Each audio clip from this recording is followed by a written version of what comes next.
Deuteronômio capítulo 15, verso 19 ao verso 23 do livro de Deuteronômio. Todo primogênito que nascer do teu gado ou de tuas ovelhas, o macho consagrarás ao Senhor teu Deus.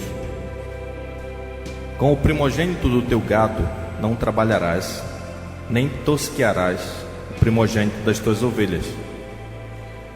Comê-lo-ás perante o Senhor, tu e tua casa, de ano em ano, no lugar que o Senhor escolher.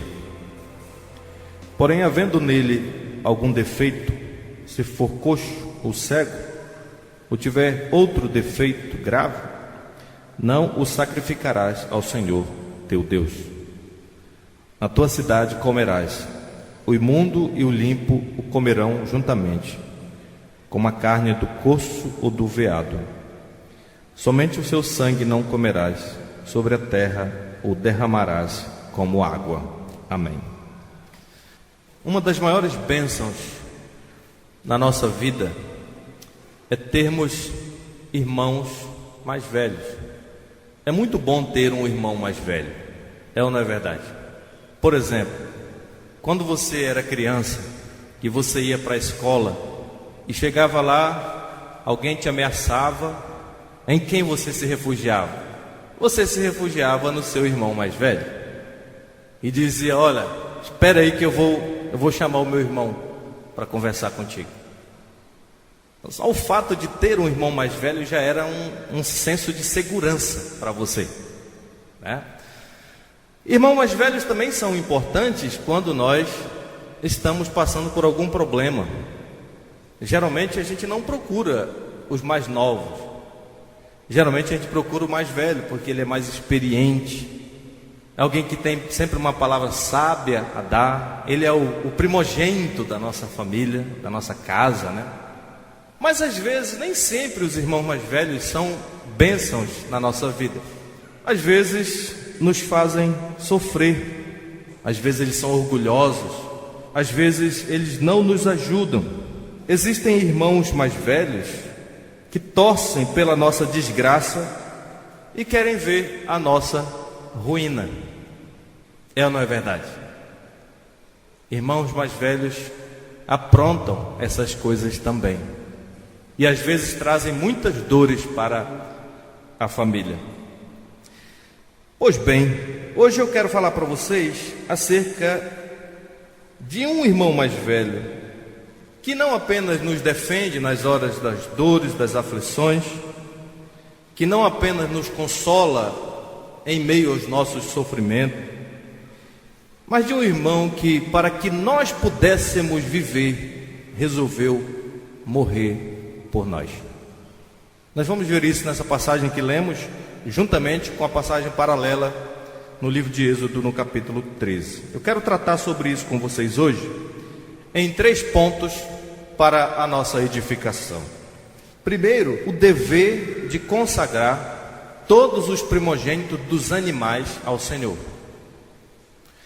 Na passagem de Êxodo 13, que é o texto paralelo a esse, ele acrescenta que não só os animais primogênitos deveriam ser consagrados ao Senhor, mas todos os filhos primogênitos deveriam ser consagrados ao Senhor. E por fim, eu vou falar da responsabilidade dos pais em instruir os seus filhos nos caminhos do Senhor. Essas 3 coisas para a nossa edificação hoje à noite. Primeiro, o dever de consagrar todos os primogênitos dos animais ao Senhor. É isso que nós vemos aqui nesse texto que nós lemos hoje, do verso 19 ao verso 23. O que é que nós estamos tratando nessa sessão do livro de Deuteronômio? Vocês lembram?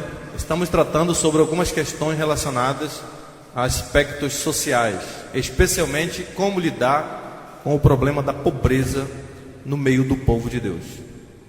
A gente viu isso quando nós tratamos sobre a questão do dízimo em Israel. O dízimo em Israel, ele servia para socorro de necessitados, dos órfãos, das viúvas, dos estrangeiros e dos levitas. A gente falou um pouco também aqui no início do capítulo 15 sobre o ano da remissão, o ano sabático. O 7º ano em Israel, todas as dívidas dos pobres deveriam ser canceladas, deveriam ser perdoadas pelos credores. O Senhor Deus disse: confia em mim, perdoe a dívida deste teu irmão pobre, ajude ele a se reerguer, e eu vou cuidar do resto, eu vou te abençoar. Se você não estava nessa exposição, eu lamento que você tenha perdido, mas ela foi gravada, ela está no canal da nossa igreja, você pode ouvir depois lá, como lidar com o problema da pobreza no meio do povo de Deus. Na semana passada a gente tratou sobre a questão dos servos. Deus ordenou que os senhores libertassem seus servos no 7º ano. No 7º ano você vai permitir que ele fique livre, e não só isso, você não vai mandá-lo de mão vazia para casa, você vai abençoá-lo, você vai dar parte da sua riqueza para ele, para que ele possa recomeçar a sua vida, ter como sustentar a sua família e montar os seus próprios negócios.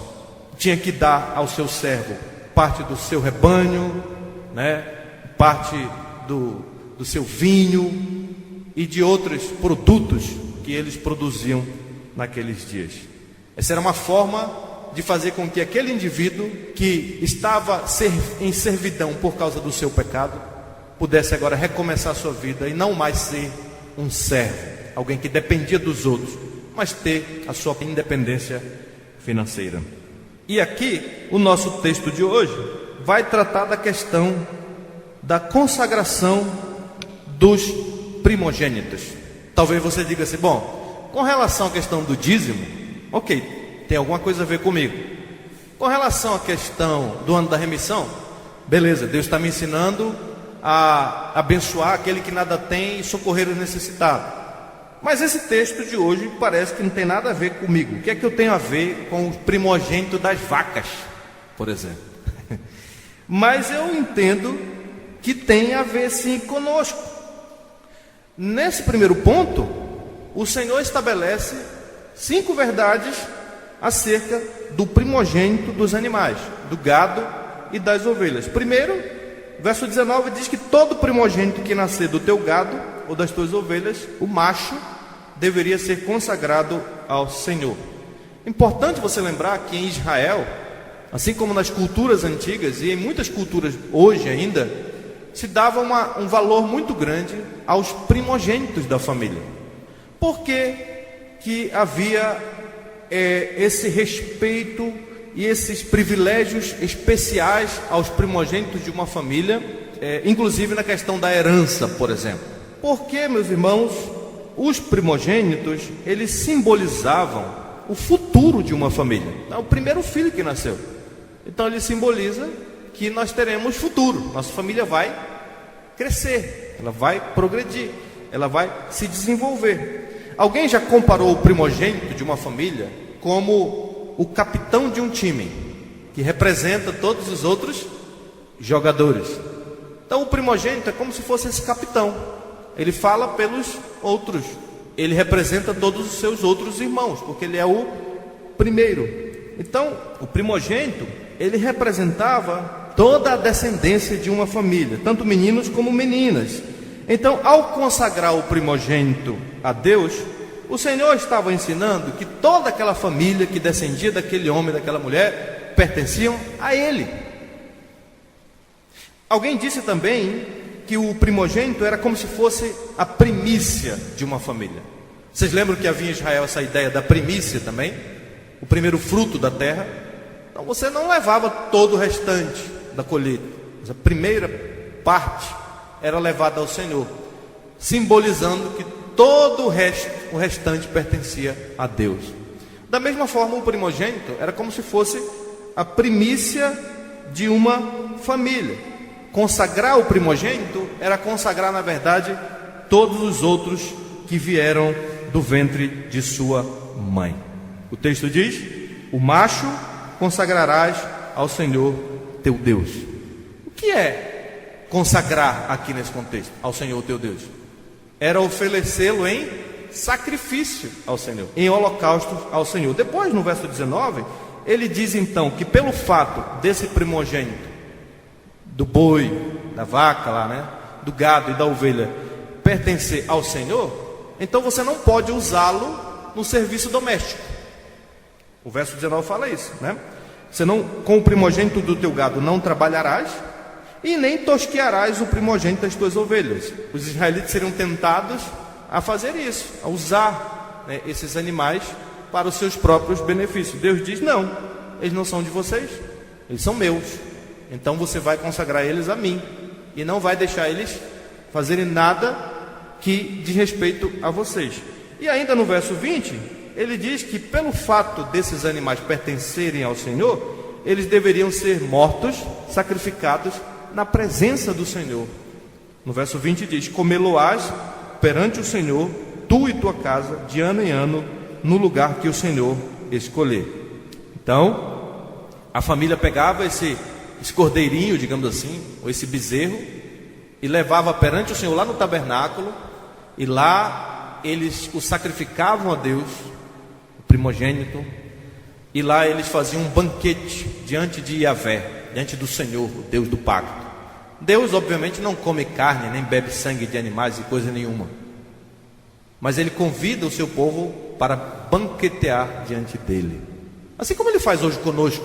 Ele não bebe vinho, Ele não come pão, mas Ele nos chama para a sua mesa, a mesa do Senhor, na ceia do Senhor. Deus, como bom anfitrião, convida seu povo para participar da comida que lhe foi dedicada, tá? E uma outra observação no verso 21 é que esses animais não poderiam ter nenhum defeito, tá? Eles não poderiam ter nenhum defeito. Por quê? Porque eles serão apresentados perante o Senhor na mesa do Senhor. E as únicas carnes, os únicos animais dignos de estar na presença do Senhor são animais perfeitos, porque Ele é um Deus perfeito. E também porque esses animais na Bíblia, eles simbolizam Cristo, que era um cordeiro perfeito, tá? Cordeiro de Deus que tira o pecado do mundo. Vocês lembram que na época do profeta Malaquias, eles não estavam honrando com isso, e então eles levavam diante do Senhor, né, animal cego, né, eles levavam animal coxo, enfermo, e Deus fala assim: olha, apresenta ao teu governador, para tu ver se ele vai aceitar. Vocês estão profanando a mesa do Senhor. Não é para fazer assim. Não era assim que Deus tinha ordenado.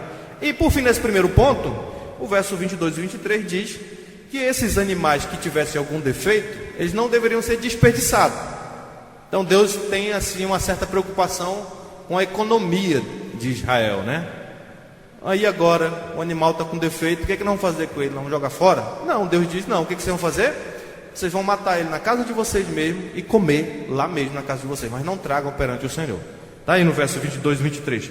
Na tua cidade o comerás, né? O imundo e o limpo o comerão juntamente, como a carne do corso e do veado. Somente o seu sangue não comerás, sobre a terra o derramarás como água. Deus está dizendo: vocês vão comer, vão fazer um churrasco aí na casa de vocês mesmos, vocês não vão trazer perante mim. Mas como? É permitido quando se tratar de animais aleijados, tá? Animais que não sejam perfeitos. Vocês só vão ter que derramar o sangue na terra. E também eu lamento que você não estava quando eu preguei um sermão só sobre essa questão do sangue. Por que que Israel não podia comer o sangue? Eu não tenho tempo para explicar isso agora. Isso vai nos levar ao segundo ponto.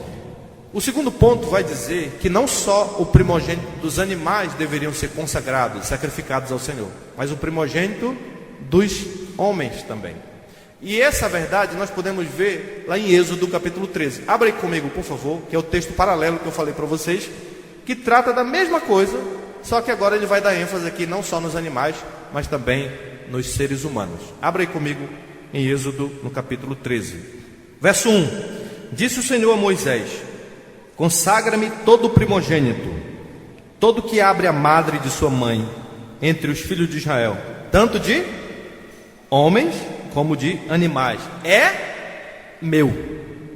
Homens e animais. A gente viu sobre os animais. Agora veja o verso 11. Quando o Senhor te houver introduzido na terra dos cananeus, como te jurou a ti e a teus pais, quando tá houver dado. Verso 12. Apartarás para o Senhor todo que abrir a madre e todo o primogênito dos animais que tiveres. Os machos serão do Senhor. Porém, observe o verso 13: porém, todo o primogênito da jumenta resgatarás com o cordeiro. Se o não resgatares, será desnucado. Mas todo o primogênito do homem entre teus filhos resgatarás. Quando teu filho amanhã te perguntar: que é isso? Responder-lhe-ás: o Senhor com mão forte nos tirou da casa da servidão. Pois sucedeu que, endurecendo-se Faraó para não nos deixar ir, o Senhor matou todos os primogênitos na terra do Egito, desde o primogênito do homem até o primogênito dos animais. Por isso eu sacrifico ao Senhor todos os machos que abrem a madre. Porém a todo primogênito de meus filhos eu resgato. E isto será como sinal na tua mão e por frontais entre os teus olhos, porque o Senhor com mão forte nos tirou do Egito. Nesse segundo ponto, então, contemplando esse texto aqui que a gente leu de Êxodo, eu quero destacar, primeiro, o que eu já falei, que não só os primogênitos dos animais deveriam ser sacrificados ao Senhor, oferecidos ao Senhor, mas o primogênito dos homens também deveriam ser consagrados ao Senhor. Consagrar o primogênito era dedicar toda a família a Deus. O primogênito é o capitão do time, ele representa todos os outros filhos. A segunda observação é que o primogênito dos homens, preste atenção, o primogênito dos homens e da jumenta. É interessante, né? O primogênito dos homens e da jumenta deveriam ser consagrados de uma forma diferente do primogênito do gado e da ovelha. Não é isso que diz esse verso 13 aí? Porém, todo o primogênito da jumenta farás o quê? Resgatarás com cordeiro. Se o não resgatares, será desnucado. Mas todo o primogênito do homem entre teus filhos resgatarás. Primogênito do gado e da ovelha tem que ser morto ao Senhor. Isso é interessante. Mas o primogênito da jumenta deve ser resgatado. O que é que significa isso, meu irmão? Observe que a palavra resgatar aparece 3 vezes nesse verso 13 aí. O que é resgatar? Resgatar é comprar alguma coisa de volta, mediante o pagamento de um preço.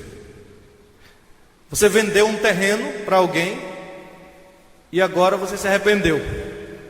Você quer o quê? Resgatar esse terreno. O que você faz? Você vai pagar o preço dele de volta para você. Isso é resgate, tá? Essa palavra também, ela era usada no contexto de servidão, da servidão, como eu expliquei aqui para vocês. O resgatador, o que é o resgatador?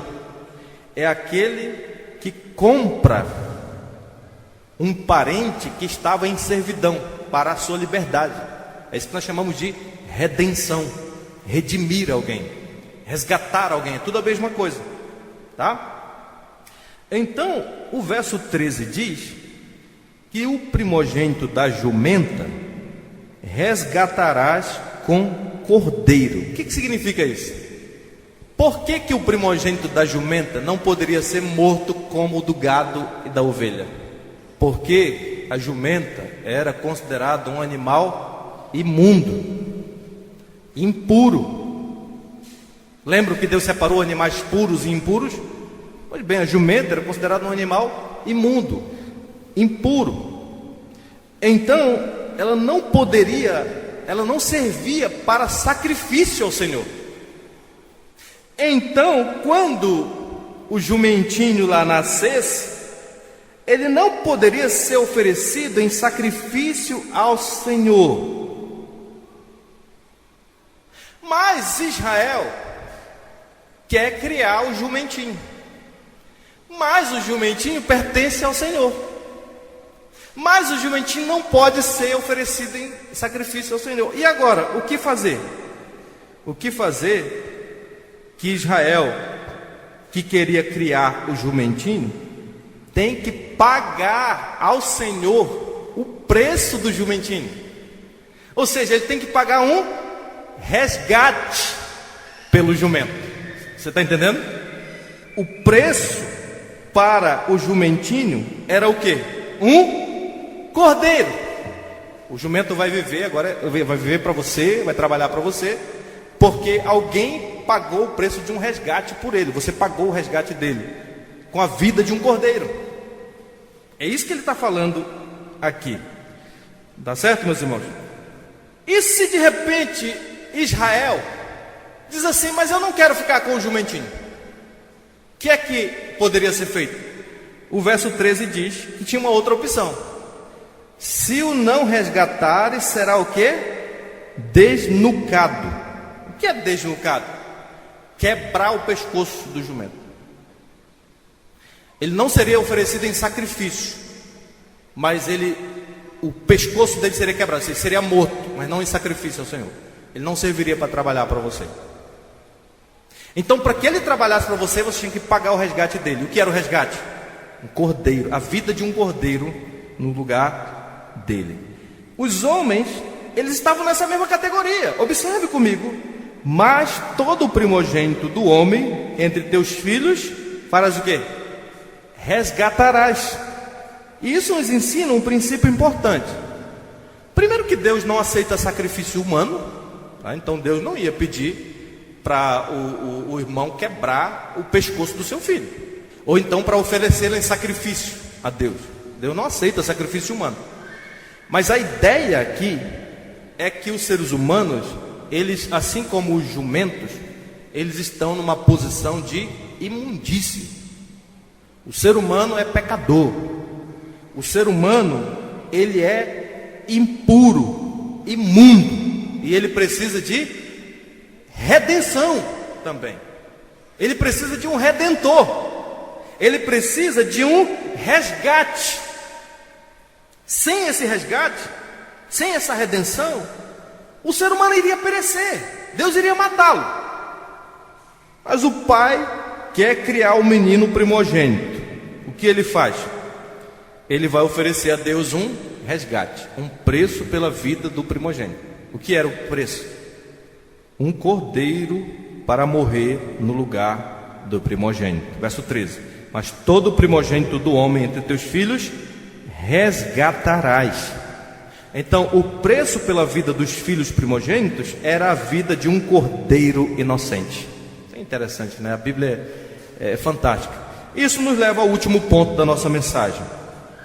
Que o Senhor agora, no verso 14 e 15, Ele dá aos pais uma responsabilidade de passar esse ensino para seus filhos. E isso tinha um propósito.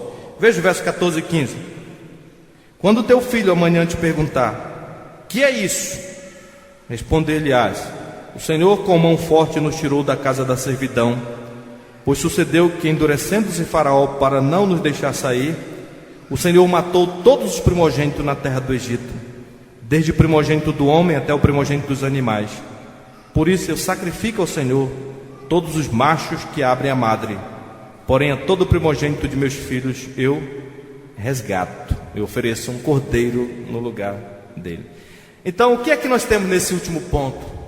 Moisés dá aos pais uma espécie de um catecismo menor para que os pais possam instruir seus filhos acerca da redenção, do resgate. O que nós temos aqui, meus irmãos, é uma espécie de um resumo da história da redenção de Israel. O filho cresceu e um dia esse menino se dirige ao pai lá em casa e diz: que rito é esse, pai, que o vizinho foi fazer lá no tabernáculo? O pai responde essas palavras do verso 14 e 15, né? Moisés dá aqui um resumo, uma aula sobre a história da redenção, para que os pais possam compartilhar com seus filhos. Essa aula diz, primeiro, que Israel era escravo no Egito. Nós vimos hoje pela manhã isso. Diante da ordem do Senhor para libertar o seu povo, Faraó endureceu seu coração e não deixou seu povo ir. Para libertar Israel, o Senhor matou os primogênitos, todos os primogênitos do Egito, do boi, né, dos animais, e inclusive o primogênito dos homens. E por fim, o catecismo diz que é por isso que Israel deveria sacrificar ao Senhor todos os primogênitos. O Egito quis matar os primogênitos de Israel, e Deus trouxe juízo contra eles, matando todos os seus primogênitos. Ou seja, o Senhor está reivindicando para si o direito da vida de todos os primogênitos, não só de Israel, inclusive dos animais dos egípcios também. Tudo que existe no mundo é meu, diz o Senhor. Então, o rito de consagração dos primogênitos deveria ser uma oportunidade para que os pais ensinassem a seus filhos a história da redenção, como o Senhor os libertou da escravidão. Assim como a ceia do Senhor é uma oportunidade para você ensinar a seus filhos, quando nós celebramos aqui, no primeiro domingo do mês, sobre a história da redenção, do resgate que Deus fez por meio de Cristo Jesus, nosso Senhor. Esse é o texto que eu queria trazer para vocês nessa noite. E agora nós vamos concluir com as aplicações práticas. O que nós podemos aprender então com esta passagem que nós lemos hoje aqui? Primeiro, aprendemos que o sucesso em todo o empreendimento, seja agrícola, industrial, acadêmico ou doméstico ou familiar, depende do favor e da bênção do Senhor Deus Yahvé. Essa é a primeira lição que a gente aprende aqui. E nós aprendemos essa lição no fato de que todo primogênito que nascesse do gado ou das ovelhas deveriam ser consagrados ao Senhor. Lembra o que é o primogênito? A primícia, o primeiro fruto. Então, ao consagrar o primogênito dos bois, o israelita estava declarando que todo o rebanho pertence ao Senhor. Ao consagrar o primogênito das ovelhas, o israelita estava declarando que todos os suas ovelhas, seus carneiros pertencem ao Senhor.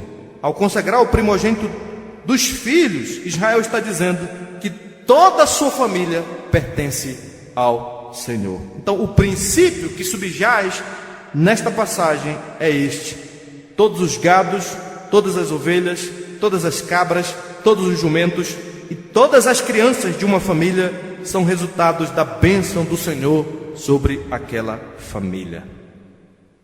Será que nós temos essa perspectiva de que tudo que o Senhor fez chegar em nossas mãos, inclusive nossos filhos, só foram possíveis porque o Senhor nos deu, porque o Senhor nos abençoou? Os seus negócios, seu trabalho, sua inteligência, suas conquistas acadêmicas, tudo são resultado da bênção do Senhor, do cuidado do Senhor. Que Deus nos ajude a entender, meus irmãos, que o sucesso em nossos empreendimentos, na realidade, são o sucesso de Deus em nós, por nós e através de nós. Se nós fizermos isso, nós seremos certamente mais gratos a Deus por tudo que Ele nos deu. A segunda lição que nós aprendemos aqui é que nós jamais devemos desperdiçar as oportunidades que o Senhor nos dá de participarmos do seu banquete. Israel deveria levar o bezerro e o cordeiro primogênito perante o Senhor, sacrificá-lo e participar de uma alegre festa na presença do Senhor. É óbvio que depois que Cristo veio ao mundo, nós aprendemos que todo esse ritual de sangue, de levar cordeiros perante o Senhor, tudo isso acabou.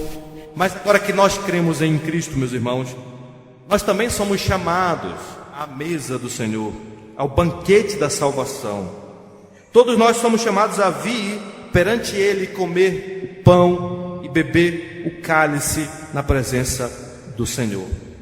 E é bom a gente lembrar que nós não trouxemos um cordeiro para ser morto em nosso lugar. O Senhor já nos deu a vida do seu próprio Filho para nos resgatar do império das trevas e do pecado no qual nós estávamos. É esse Filho quem nos convida, dizendo: tomai e comei, este é meu corpo que é dado por vós. Então jamais desperdice as oportunidades que o Senhor te der de partilhar e de participar do Cordeiro de Deus que tira o pecado do mundo, na ceia do Senhor, comendo o pão e bebendo o cálice na presença do Senhor. Oxalá que a ceia do Senhor nunca seja menosprezada por você, mas que seja estimada por você como o banquete da salvação na presença de Yahvé. Terceira lição que nós aprendemos aqui, meus irmãos: que os filhos, os nossos filhos, não pertencem a si mesmos, mas a Deus Pai. Vocês lembram do que diz o Salmo 127? Herança do Senhor são os filhos, o fruto do ventre, o seu galardão. Se Deus quisesse, Ele poderia levar o primogênito para si. Todos são dele. Ele diz: todos são meus. Mas Ele quis que os pais criassem seus filhos, por isso Ele providenciou o quê? Um resgate. Um cordeiro deveria morrer para Deus, a fim de que o filho ficasse com os pais, e os pais se comprometeriam em criar este filho para a glória de Deus e para o serviço de Deus. O que foi que aconteceu quando você trouxe o seu filho perante o Senhor para receber o sinal da aliança? Você estava entregando simbolicamente seu filho a Deus. Você estava consagrando o seu filho a Deus. E quando você o recebe de volta e o leva para casa, você estava se comprometendo em criá-lo para o serviço do Senhor. Se todos os nossos filhos são filhos do Senhor, então nós devemos criá-los não para nós mesmos, não para si mesmos, mas para a glória de Deus. Isso tem que mudar nossa maneira de ver nossos filhos. Imagine aí então um filho primogênito de um israelita perguntando ao seu pai: quer dizer então que quando eu era pequeno você me dedicou a Deus, e para fazer isso você teve que pagar um preço, assim como você pagaria por um jumento? O pai responde: sim, é isso mesmo, meu filho. Você pertence a Deus, e para que você não fosse morto em sacrifício, um cordeiro precisou morrer por você, meu filho. E se fosse hoje que seu filho fizesse essa pergunta para você, o que você tinha que responder? Meu filho, quando você nasceu, eu dediquei você ao Senhor, e para que você não fosse morto em sacrifício, Cristo, Cordeiro de Deus, fez um resgate. Ele entregou a sua vida para que você pudesse viver. Agora você deve viver para a glória de Deus Pai, porque Ele providenciou um cordeiro para morrer por você. Você pertence a Deus, meu filho. Essa é a mensagem do Evangelho para os nossos filhos. Não é siga o seu caminho, faça o que você bem entender. Atenção, adolescentes, crianças e adolescentes. Quando você vai criando juízo, você vai querendo se divorciar do seu pai, você vai querendo viver longe do seu pai, não suporta mais andar perto dele. Meu querido, o seu pai, a sua mãe dedicou você ao Senhor desde que você nasceu. O correto é você ouvir as instruções dele, porque eles estão criando você para temer e amar a Deus, para servir ao Senhor. Não foi para você andar na loucura do seu próprio coração, mas para andar nos retos caminhos do Senhor. E por fim, meus irmãos, nós temos aqui a mensagem central de todo o Evangelho, de toda a Bíblia. E a mensagem central de toda a Escritura é que a redenção, a salvação dos pecadores se dá por meio da morte de um cordeiro substituto. O boi primogênito morreu em sacrifício.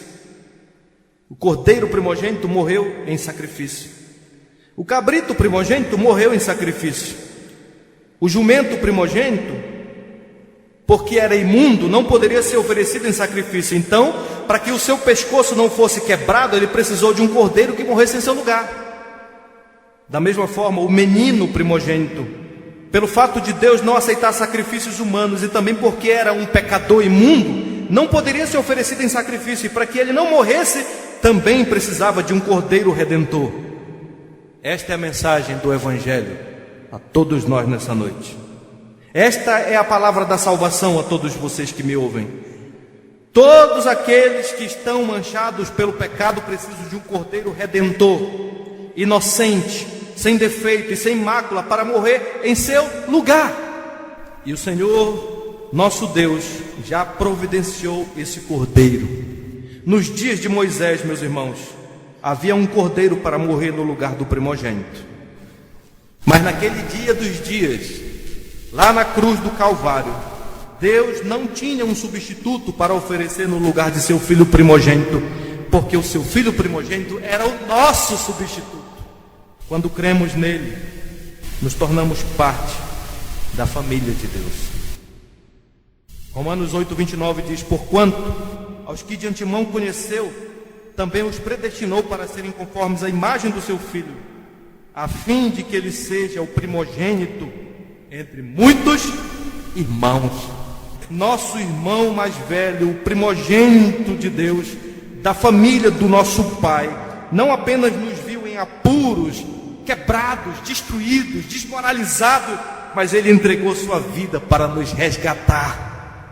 Ele deu a sua vida em resgate por nós, para que nós não fôssemos condenados. Eu pergunto a você nessa noite: Cristo é o teu primogênito? Ele já é o teu irmão mais velho? Você já depositou a sua fé nele, a sua confiança nele, a sua esperança nele? Se Ele é o teu redentor, você pertence então à família de Deus. Se você é uma pessoa que não depositou sua fé em Cristo, olhe para Ele. Ele diz: olhai para mim, sereis salvos. Olhe para o teu irmão mais velho. Ele nos amou e deu sua vida por nós. Nele há perdão, a esperança nele. Seu sangue foi derramado para nos lavar de toda a iniquidade. Creia nele, e assim você será redimido por toda a eternidade. Que Deus nos abençoe, meus irmãos. Amém.